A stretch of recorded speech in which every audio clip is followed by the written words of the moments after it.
Hi, and welcome to 9 to 42, the podcast from the team at the Guitar Show UK. Join us for interviews, updates and chat with artists, influencers and those that manufacture the gear that we love.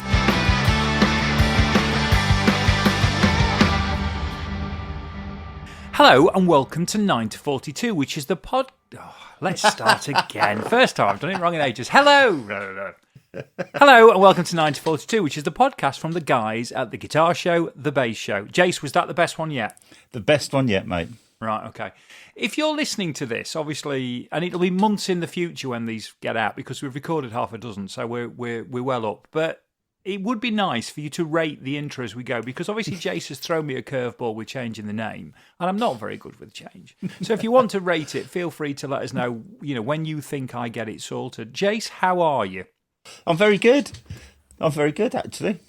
It's only a matter of hours since we spoke last. Oh, I know, because we recorded the previous podcast last night. We did. So had quite a well over time. So it's not even 24 hours since. It's not even 24 hours. We've reconvened on what is probably the hottest day of the year so far to speak to Luke Hobbs. And Luke Hobbs is an auctioneer and the chap who runs the guitar department, the guitar expert at Gardner Holgate. That's right, isn't it, Luke? I got all that right. That is correct, 100%. Top Right. marks. Thank you. And you've got 4 Jimi Hendrix pictures that you're trying to offload. That's also correct, isn't it? It is, yeah, and free to a good home. I will explain that Luke has a client who brings him a print in every time he sells a guitar for him and seems to forget he's brought one in previously. So the first 4 people to contact us and say you want a Jimi Hendrix print, we might be able to make that happen. Absolutely, yeah. So come on then, Luke, tell us what... I mean, I've just described you in a short number of words, but tell us what you actually do. Tell us a bit more about Gardner Holgate, a bit more about the fact that you are a specialist, you have a specialist part of the business for guitar auctions, and what exactly you do on a day-to-day basis.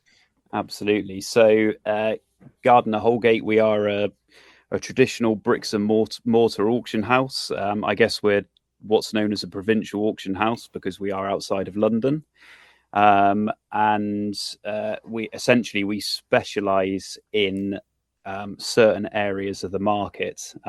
We've always been specialists, and we're not like most auction houses. You have monthly general sales and literally mug out anything, anything and everything.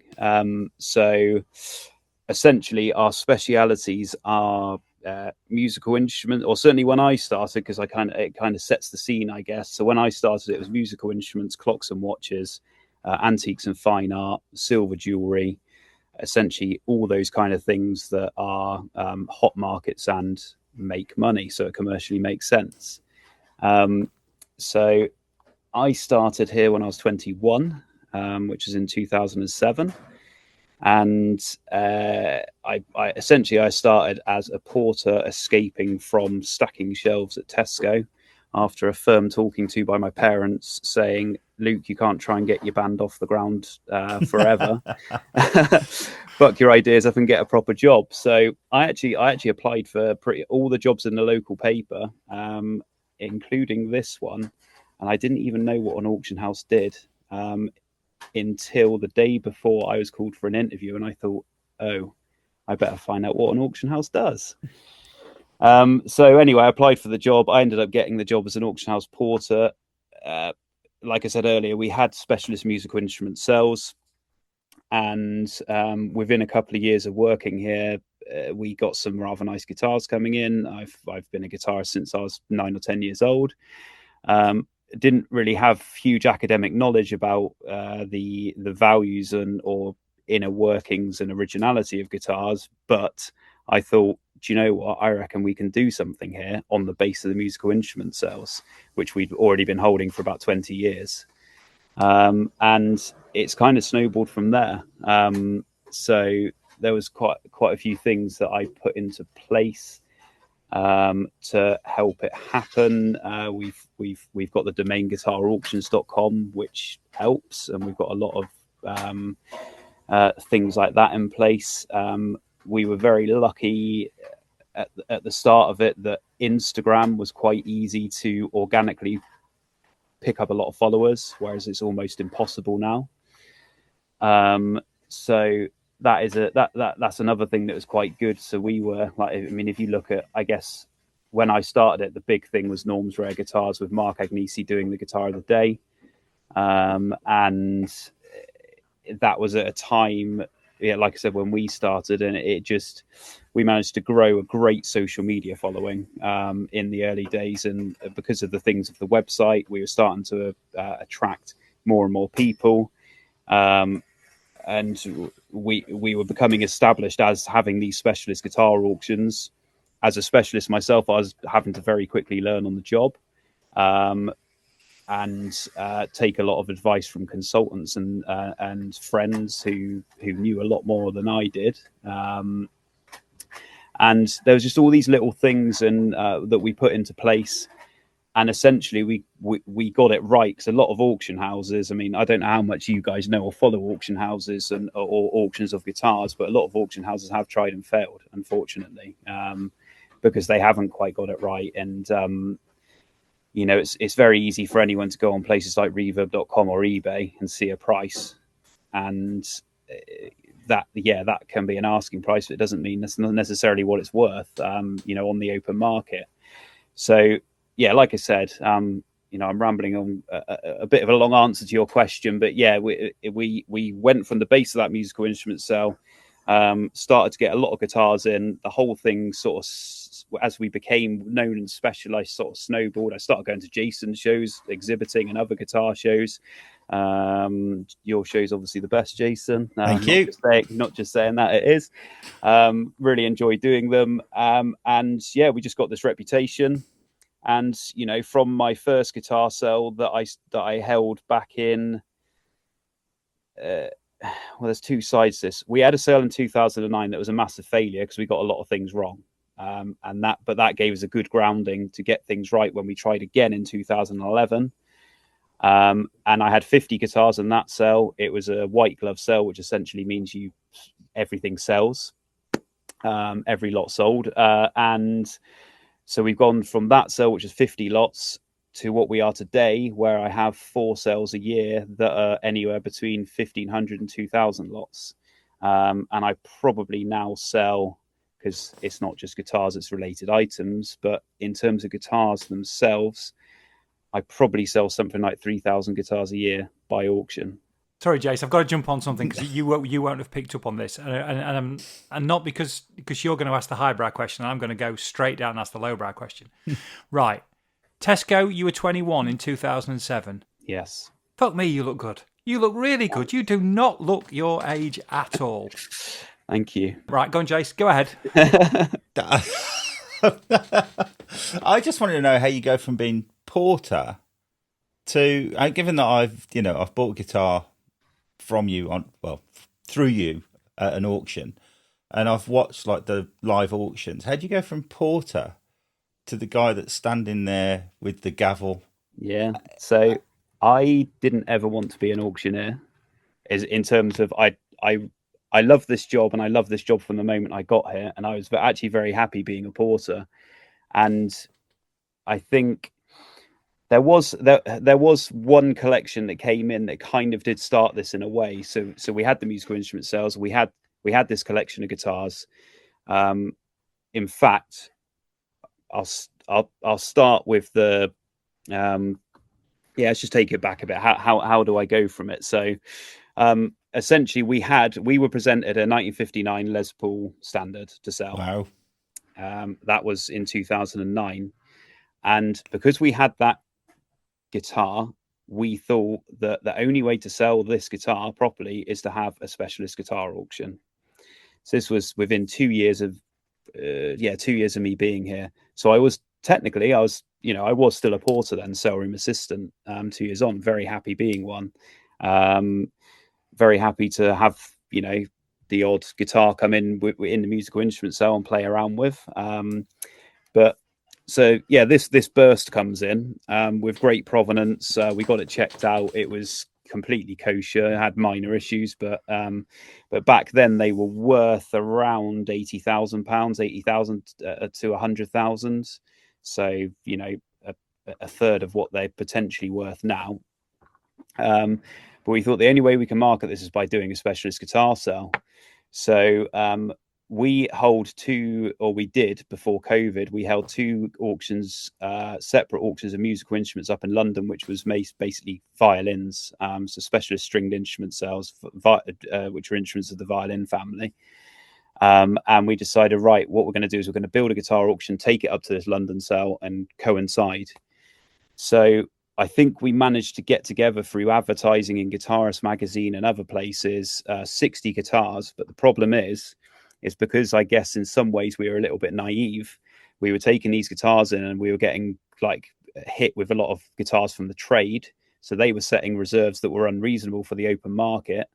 And just being a bit naive by the whole thing, it wasn't a great success. Essentially the directors after the event said, we're never doing that again. So they essentially said, we're never going to sell guitars again, which, so they've eaten their words a little bit now, but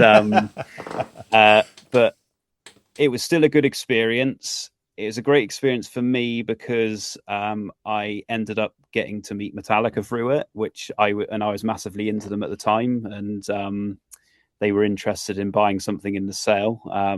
So that was a great experience, you know, as a side story, because they were playing at a festival that weekend in England and got to hang out backstage and things. So that was as a 20, I'd have been 23 then. That was quite something. And actually, I just started going out with my now wife and invited her along, and that kind of like that kind of sealed the deal, taking her backstage to a big music festival with Metallica. But anyway, that's a separate offshoot. So that sale was a massive failure.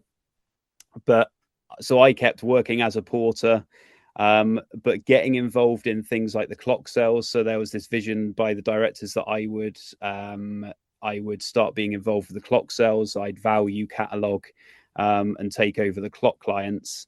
And that did happen for a little bit.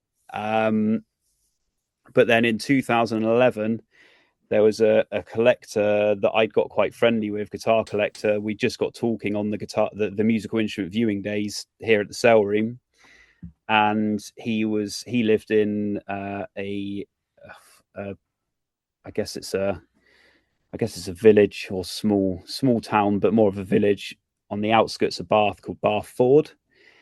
And anyway, unfortunately, he passed away.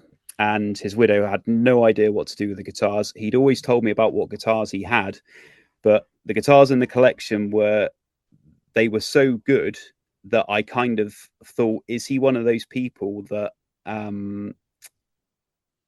kind of over exaggerate what they've got? So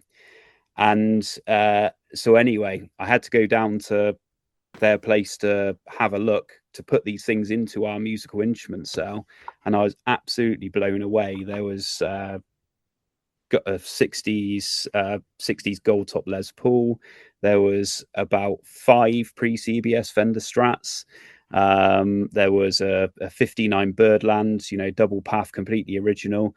There was about 25 guitars, and then just by coincidence, a chap from up north had 50 guitars, which 25 of which were early American guitars, and 25 of which were weird and wacky Japanese guitars. So basically what I did is we said, right, here's our chance to do another guitar auction. We'll take the collection from the guy local to us. We'll take 25 of the American guitars. We'll put them together. We'll go up to London again. But because they were, one was an estate sale and one was the guy that was essentially really, really relaxed and just wanted these things sold, we were very much able to dictate the prices and have full control of everything. So this is the sale where we went up to London. We had 50 guitars and we had this white glove sale.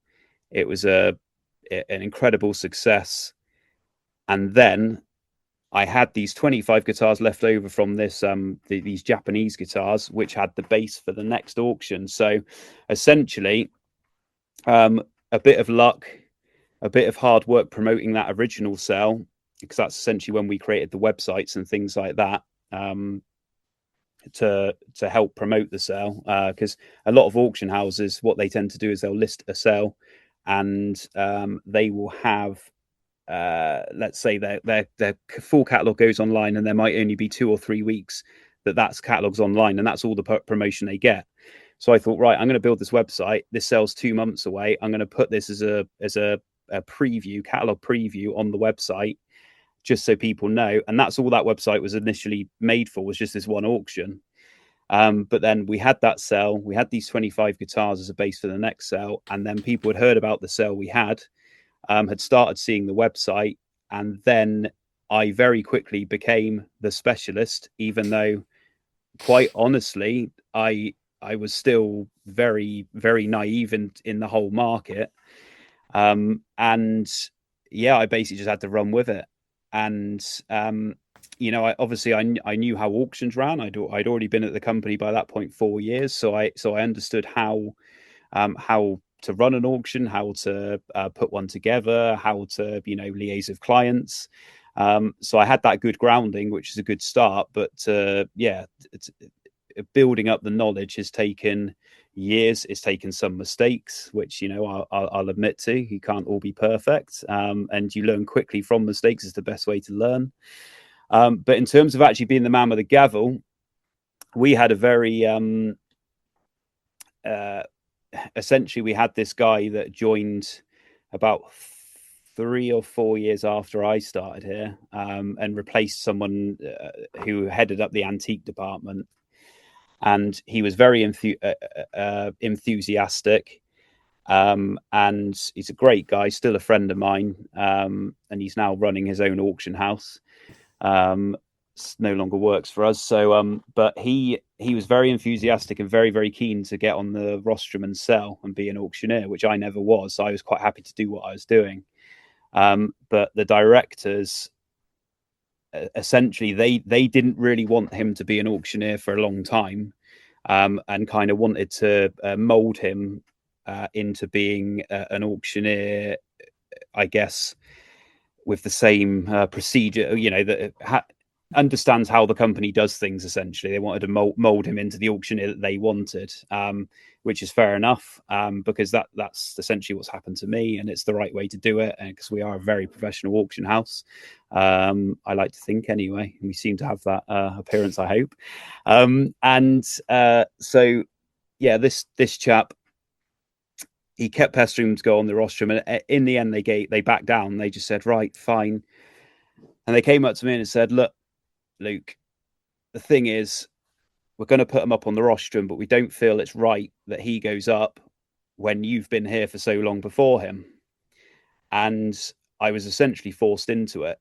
And it was probably the most nerve-wracking experience of my life. I've been a musician in bands, never get nervous doing that, but this was like, oh my God. And this was pre-internet days as well, pre-internet bidding days, which actually I think is harder learning to be an auctioneer then, because now you've got the internet. Even though we've got 3 internet bidding platforms in front of us, you get the figures on the screen as it's going on. So if you forget where you are, there's a reminder there. But you've got to remember your increments, and remember where you are, remember what the next increment is, remember where you're taking the bid from. And I found it really difficult, and I probably didn't get confident as an auctioneer for a good 6 months to a year. But yeah, I mean, I've now been a gavel wielder for God, how long now? That must have been maybe 2015, maybe a bit earlier. It's difficult to know. It might be earlier than that. It could be 2013 maybe, but yeah, that's essentially how I got there, as an auctioneer. And in the early days of the guitars, I was sharing my time between the guitar department and the clock department, because it wasn't a full-time job then. But things just snowballed and snowballed, and I essentially had to focus on guitars full time, which allowed me to do more things like, how do we improve things? Right. Well, I go to Jason's show. We do all this social media, and it let me focus on things to really get the department going, and be incentivized to get the department going. And now, full-time job. I've got one other guy who works for me full-time. And then I've got one guy who works on a day a week or day or two a week basis as and when I need him. And then the company wide, we share porters and sale room assistants to help muck in and with logistics and unloading and photography and things like that. So it's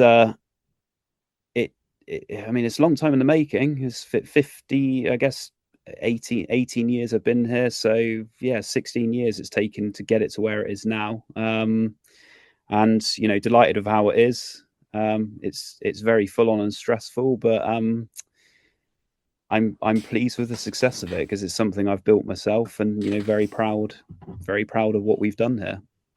I've got a couple of questions. Yeah. So the first one, you were talking about the increments. Yes. So are they sort of like, so if it's at £100, we're starting at 100. Yeah. It is the next step 110. But if you start at 1,000, is the next step another 200 quid or something? Yeah. So 100 and above's in tens, up to 200. 200 to 500 is in 20s, and then 500 and above it's basically 258. It works out, so it's you 500, 520, 550, 580, 600. And then when you get to 1,000, it's 50s, so 1,000, 1,050, 1,100, 1,150. Then 2,000s, it's 100s, and then 3,000 and above, it's our official increments are set at 200s, but it's at the auctioneer's discretion. So if we feel the bidding's slowing down, and instead of 3,200, I might drop it to 100. Then obviously, if you're 5,000 plus, you're definitely in 200s. That I tend to go in 258s again. And obviously, when you get to 10,000, which happens quite a lot, again, you read the room, but it's 500s. But if it's a vintage Strat or something, I might do 258s again, just because you think, essentially, when you get to a point where you think the bidding might start slowing down and things can be fine margins. And then obviously, you get to hundreds of thousands, which again has happened. Then you kind of just wing it and hope for the best. I mean that prompts another couple of questions. One, it's not a question, observation. How quickly you ran through those figures then. It was like watching Bargain Hunt. It was amazing. We have to try and sell 80 to 100 lots an hour, so we go at quite a rate. Wow. So I am literally like, on a very busy day when I got a lot to get through, you are literally like 110, 20, 30, 40, 150, 160, 170, 180, 200, 220, 240, 260. And you have to go that fast. And, it's not quite catalogue. I mean, I was about to say cattle auctioneering, but the thing people don't realize about cattle auctioneering, which is quite irritating in some ways, is you have that really fast talking that they do, but they actually sell quite slowly. But what they're doing is they're just saying a lot of words and they're rolling a lot of R's really quickly, but they're not actually going quickly at all. It's just a show. I don't understand it, because we sell a lot quicker than these auctioneers do in reality. But we just sound normal, I guess. Luke, that's a beautiful point for 942, because when we started this in COVID, I never thought we'd have somebody who came on and said the thing that people don't realise about cattle auctions is... Oh, come on. We've had some really random discussions over the years. We have, but that's up there. But while we're on random, because I'm always going to take it down to fairly... it's not juvenile, but fairly, have you got your own gavel, or do you share? So I do have my own gavel, but I never use it, because my wife bought me one when I for my after I had my first sale, my wife bought me a gavel, and it's a really nice gavel, and I'm too afraid to do any damage to it. You've got a gavel for best. Gavel for best. I've got a trophy gavel, but we do share a gavel. We have a number of gavels. We have pretty durable gavels as well, because they do see a lot of use. I think we've been using the same gavel now. So the one we use now is almost a lucky gavel that we've been using for at least the last 10 years. So, because I'd got visions of you as auctioneers walking around with your gavel in a holster, like as a sort of prized possession. I'm actually a little disappointed now. Maybe cattle auctioneers do. I don't know. Well, yes, the thing you don't know about cattle auctioneers is the only reason I have studied cattle auctioneering more recently is because I got well into, I don't know if you've seen Yellowstone. No. Because obviously that's all about cowboys, and there's cattle auctioneers in there, and I was watching some of the footage. I think they even have some real footage of cattle auctioneering in there, and I'm looking, thinking, yeah, they're talking really fast, but they're selling so slowly, and that's when I realised. And I'm just want to check this stat. You said 80 auctions, 80 lots an hour, didn't you? That's what I try and hit, yeah. So that's under a minute, isn't it? Yeah. So 50 seconds. Yeah. So I will try and sell a lot within 30 to 45 seconds. Irrespective of value, if we're talking about a £10,000 or a £15,000 guitar. Well, this is the thing. So if you've got, if I had, let's say 50 pre-CBS strats that are all worth tens of thousands, the best examples, it would take a lot longer to sell, because the price can be speculative based on what people want. We can give a rough guess, but when you're in higher figures and you probably do need to be more careful, then yeah, of course it will take longer. But when it's kind of like, I guess, what I refer to as general fodder, so your American Standard Strats, your Gibson Les Paul Standards, things like that, we all know what they're going to make. We've got a set estimate. We know where the hammer's going to fall, so people bid quite quickly as well. And yeah, that's what we try and hit. And then we've got other things like, we sell effects pedals and things like that. Last week's auction, I had 400 effects pedals on one that we sold on one day. And we can rattle through that quite quickly because they're quite cheap. You're going in increments of £5 basically, because they're all under £100, or you're going in increments of £2 sometimes when you're around the £20 mark. But and you can do that a lot quicker. So yeah, but I think on average some lots will take longer than others. I've sold, I think the longest one I've sold was probably Dave Grohl. We sold Dave Grohl's Monkey Wrench Gretsch White Falcon, and we had a pre-sale estimate of 10 to 20,000 on that, and that hit. I think the hammer was 48,000 in the end. Jesus. But that took a long time because we had a lot of interest, and you have to take time. And that, on the flip side, we sold one of George Harrison's guitars for 280,000, but that was actually quite quick because we essentially only had two bidders, and one dropped out straight away. Yeah. So then you go to the next bidder, he's holding, the other one drops out, and that is sold within minutes. It's done. You don't hang around for a bit just in case someone comes in on the internet or someone suddenly jumps up in the room, which is unlikely at that level. But yeah, you said that the internet has made it easier for you because the figures are always there in front of you. Yeah. But does it make it more difficult? Because I would imagine part of your job is reading the room, but you can't read a screen.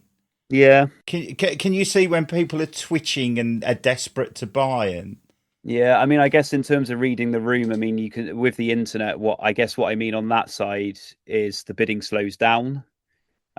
So whereas when you open a lot, the internet screens can literally just be flashing, bang, bang, bang, bang, bang, um, and then it will get to a point where bids are coming in so slowly because people are sat at their screens and they're really thinking about whether they want to go one bid or not. So you can still kind of read the internet to an extent, but I mean, all we can see is we can see a buyer number. We can't see anyone. We used to be able to see people's names, which was quite entertaining because especially when it was someone you knew or someone you can have banter with, because it would give you good ammo for jokes on the rostrum. But now it's we can basically see where they're from, so we can see country they're bidding from. Which is always good because Andy Ferris, the guitar geek, he often bids on our sale, and if we see Austria flash up, I usually know it's him, so I can take an educated guess that it's him and give him some banter, hopefully. But so we can see bidder number, we can see country of origin, and that's essentially all we can see. And then apart from that, it's just the how quickly it flashes. But we do have 3 internet bidding platforms. So we're essentially keeping focused on 3 screens. We got people in the room, got phone bids, we've got bids on the book. So we are taking bids from 6 or 7 different places. But I do know what you mean. But I guess reading the room as people in the room as well is kind of the same thing. It's how quickly are the bids, are they thinking about it? And obviously in the room you can see people's faces, they're screwing up their faces, or they're giving a thoughtful face, or their wife sat next to them nudging them, or vice versa, obviously, because we do have a lot of female collectors as well as blokes as well. So it's when the bidding slows down. I think that's what I mean by reading the room. You can always tell. Obviously we've got used to eBay as somewhere that a lot of musicians go to look around and buy a lot of stuff. Yeah. But what I'm kind of taking, because this is the bit that surprised me, I thought this would all be really high value, really vintage. But actually, I'm now going to say to you, is this a good place to come and spend £1,500 or a couple of grand? Yeah, absolutely. So one thing I didn't want to do from the outset is I didn't want to alienate both buyers and sellers.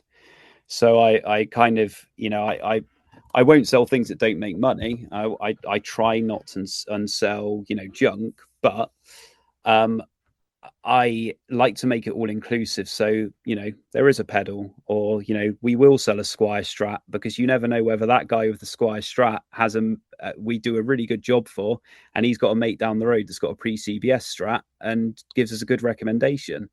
So we're very keen to do everything.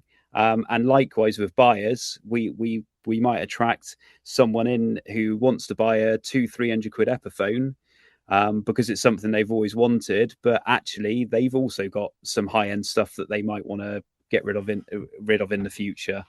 So it is a very good place to come. I mean, I think, if of course I got an axe to grind because it's my job, but I think at the end of the day I'm a middleman, and I'm making sure that no one gets stitched up. Whereas on eBay, on reverb.com, they're good platforms to sell on, and they do a job, but there's no middleman there. There's no, there's supposed to be buyer protection, but is there really? Because essentially, if you go and sell a vintage Strat on eBay, even though there's buyer protection, the person that's buying doesn't know what they're looking for, and they receive the thing and they say, yeah, that's great, but it's actually a dog, or something that's just been pieced together. They wouldn't know, and then this is happy days for the seller. So there is the service involved where we're the middleman. We catalog things honestly. If someone brings something to me, and I'll have to be honest with them and say, well, this isn't original, and I get a lot of people who who, it doesn't happen so much now because obviously people respect our position and respect us obviously as a specialist. But in the early days, I used to get a lot of people trying to chuck stuff our way and stitch us up, and try and wash things through the auction and try and find a buyer to take on something that wasn't quite right. Which luckily they've always been caught out before the event. But yeah, I mean, we offer that service where we can appraise things correctly, we can give condition reports, things are essentially valued at the correct open market level, so people know that if they're buying against competition, they're probably getting it for a fair price. Our fees are higher than Reverb and eBay, but we're offering a far superior service, in my opinion. And a lot of feedback I get is our prices do rival many other platforms. I mean, a lot of traders quite often come to me and say, I'm amazed at your prices because sometimes you're getting more than we are retail, and we must be doing something right. But you can still get a bargain. Yeah, and that was the bit, because next auction's September, isn't it? Yeah, September. So we literally had one last week, so that's done and dusted. So yeah, next one's 9th to the 12th of September. So yeah, I mean, we're consigning up until the 1st of August, but we've already got probably 200 guitars already consigned. That will probably go up to somewhere between 600 to 800 guitars, and other related items. So I like I said, mentioned earlier, we can have anywhere between, I guess 1,1400 is probably a good average, but we're quite often having sales of over 1,500 lots. You know what I'm going to say next, Jace, don't you? Well, I mean, I know where it is because I've been. So if you want to go, this sounds like a bit of a day out. This, it's great. It really is. What did you buy, Jace? I bought a Gibson acoustic. Did you? Yeah. Which one? Advanced jumbo. Right. Okay. Been happy with it? I haven't got it anymore. Oh, right. Okay. How did you get rid of it? I mean, I'm assuming you must have let Luke have it back, surely. No, I think I traded it for. I might have traded it for a White Falcon. And did you buy in person? Were you there in person then? No, I did it online. But you get to watch it. It's one of the joys of working for yourself, right? That you can just sit and watch an auction because you haven't got a boss telling you not to sit and watch an auction. I grew up watching Lovejoy. I've never been to an auction. I'm now desperate to come to an auction, and then probably after that, I'll probably be desperate to go to a cattle auction as well, on the back of what you've said so far, Luke. But so years ago, when I say years ago, 30 years ago, before I did guitar shows or music shows in general, I did antique shows for a while, and they used to not far from you, Luke. I used to have to go to the Shepton Mallet Antique Show. Oh yeah, the fair. So as you come to my show and sort of like promote your business, I had to go and promote the Antiques for Everyone event at the NEC. And almost every time we were at Shepton Mallet, the bargain hunt teams were also there being filmed. And it's just like, it's like the ultimate student watch, isn't it? Yeah, daytime TV. And it cracks me up because they say on the programme that they get half an hour to go around, or an hour to go around the event, right? These things are massive. They actually got all day. And I do mean all day to pick out their 3 items or whatever. But I've just kind of like been interested ever since. I mean, I didn't really like the antique shows. I mean, I did them and I did them well. But it was just dead people's furniture to me. So I like the guitar thing is far more exciting. Yeah. So Luke, have you been on telly then? And one of these shows ever come to you with stuff? No, so we had quite a. So before I started, I think we might have had Bargain Hunt or a similar, or Flog It or something. There was a couple of TV shows that came here, and the directors here absolutely hated it because essentially I think the camera crew kind of forget that it's first and foremost an auction, and we're auction. trying to run a business, and they kind of like think they're important, and they're the ones that are. I think they feel they're above the actual auction itself and essentially get in the way. But yeah, I mean, you know, I have been on TV because of media attention we have, because we do sell a lot of celebrity guitars as well. I saw you were on TV with the five neck guitar. Yeah. Were you on BBC Local News or something, weren't you? Yeah, no, that's it. So yeah, we do get a lot of media publicity with weird and wonderful things like that. And you know, nearly every sale we have a celebrity owned guitar or two or five or 10, or a celebrity collection. So there's a lot of radio, but I mean, I guess in terms of the best way to watch us now is we've really started heavily going down the YouTube route, which has been massively successful, and I cannot believe people want to watch me waffle about guitars in front of. Oh, but mate, I looked at your YouTube channel this morning. I was doing a bit of research, and it was like a quick run through of this lot, and it was an hour and 27 minutes long. And it was like, that's a quick run through. Yeah.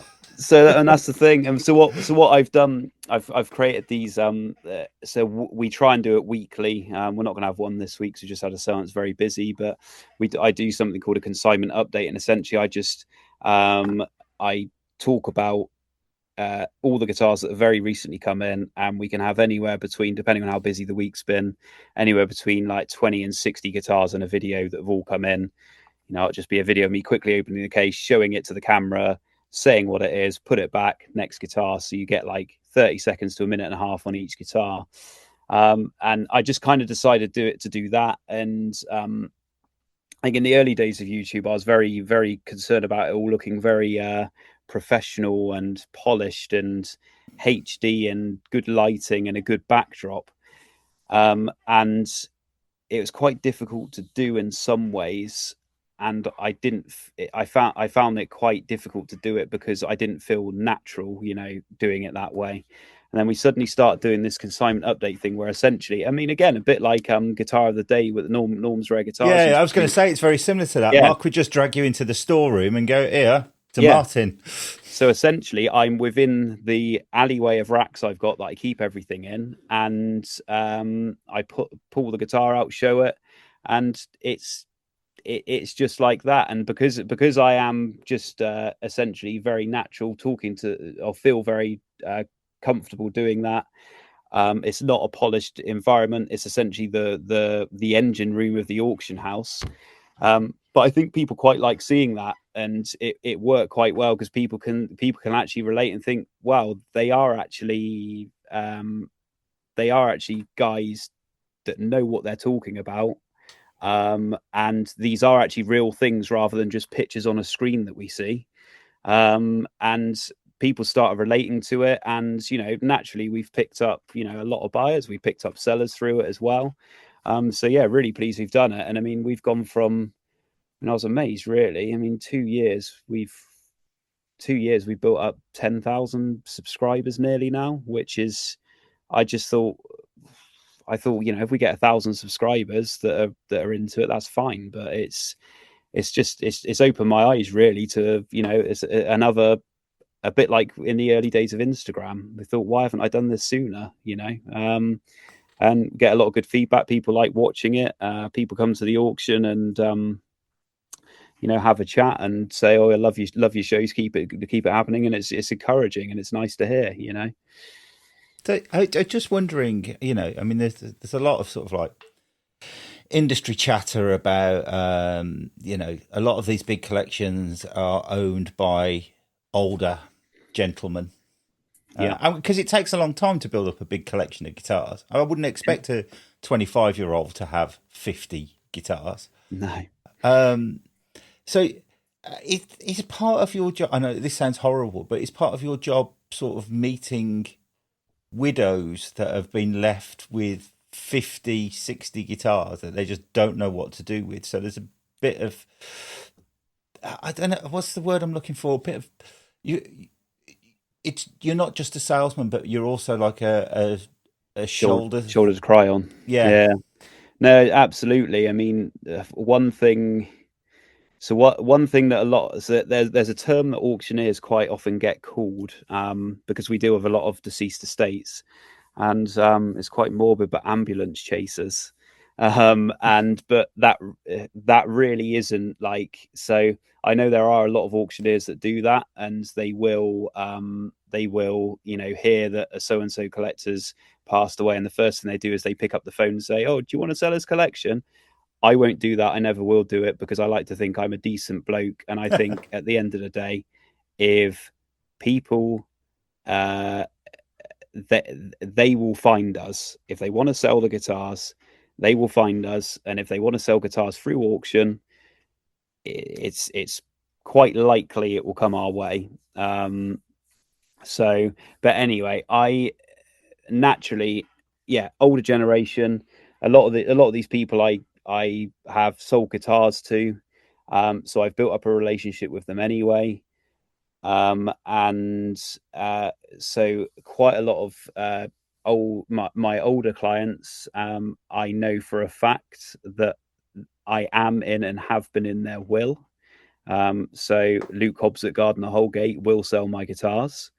So that there's one thing there. And but if I'm not, then obviously I might be friendly with the widow, because they've come along with their partner to the auctions, and I've got to know them, or they just know about me because their partner has disappeared for the day to come down to our auctions, or they might just find out about us through other means. And yeah, you do have to be very caring and very careful, and but I actually love that aspect. It's not for everyone, but I actually love the fact that I can help people out in these hard times, and you kind of it's very rewarding afterwards, especially when it's quite a daunting thing. If you're someone that's been left to a family that's been left, it's not just widows, it can be children, because both parents can be gone, and they're like, I got 100 guitars, I've got 50 guitars, 20 guitars, I've got 550 guitars, the most I've had from one collection. And I just don't know what to do with them, and it can be daunting, but we make it very easy. We're very, very transparent with what we do, how we do things. We're very transparent with what we charge. We give pre-sale valuations that are free, no obligation to sell. And afterwards, when you get a hug from the widow saying thank you so much, I don't know what I would have done without your services, and I'm really delighted these have all gone to good homes, and they're getting a new lease of life. It's fantastic to see. You do have to be a shoulder to cry on, and it's not for everyone, but I guess over the years I've just got used to as well, because I'm not going to lie, in the early days it can be quite a awkward thing to get used to. But I guess someone's got to do it. I think to lighten the mood, and given that we've been chatting for like 50 minutes or something, I've just got, is there one guitar that you've seen come through the auction house like multiple times, given how many you've sold? As in the actual same guitar? The actual same guitar. Is the one that you've seen like 10 times or something? Well, it weren't your acoustic, Jace, was it? No. Yeah, I mean, we do see it a lot. I mean, I can probably, there's probably 50 plus guitars that I've probably sold over 5 times each. It happens quite a lot. And in the last sale, I had a collector that had been buying from me for years. He sadly passed away at the beginning of the year. Someone I got to know quite well, so it was very sad from a personal point of view as well. But he bought every single one of the guitars from us in the first place, so it's actually makes it easier to process as well, because we've essentially already done the work. We've done the cataloging photography. It's just recirculating it. But yeah, it's we do see it a lot, and although, and this is the other thing, it's going back to a lot of these people. And a lot of these deceased estates are people I have got to know really well, and it is like, you know, some of them end up becoming your friend. I mean, like, you know, I guess the big one that recently, as you probably know, that we had was the Bernie Marsden collection. Yeah, I got to know Bernie really, really well over the years, and he used to come to the auction, he used to buy stuff for us, and you know, the reason it's, you know, I was selling stuff essentially that he bought from me, as well as, you know, some other things he's had for years. But you know, the whole like Bernie in particular, you know, it was an honor to sell his stuff because of, you know, what he's done for music, but it was and guitar, but it was also, you know, really nice to be able to help because you know, I did know him and was friendly with him, and you can almost tailor the way you market things around that as well, knowing the person. And yeah. That's a lovely place to leave it. Thank you, Luke. I'm fascinated by this whole topic. I am definitely now chalking up that date in September. Jace, we need a day out, Jace. That's absolutely fine, mate. I mean, it's not very far from my house, really. So let's do that. Let's get that nailed in. One thing I was quickly going to ask, and I'll leave this with both of you. I don't want an answer to it, but could you hold an auction at the guitar show? A small one? Potentially. I'll leave that one hanging. Jace's face has just gone white. Let's leave that one left, you know, because I'm not thinking about it as a show organizer and all the people he might piss off. I'm just thinking about it, somebody who thinks that might be quite exciting. And you know what, Luke? You could bring your posh gavel. You'll never used one. Your for best gavel. The one, yeah. First time. Thank you very much. We will speak to you hopefully soon, and we may even get a little update in September. Jace, lovely to talk. I will catch up with you. Well, we've got another one scheduled in, haven't we? Yeah, next week. Next week. There we are. See you next week then. See ya. Cheers.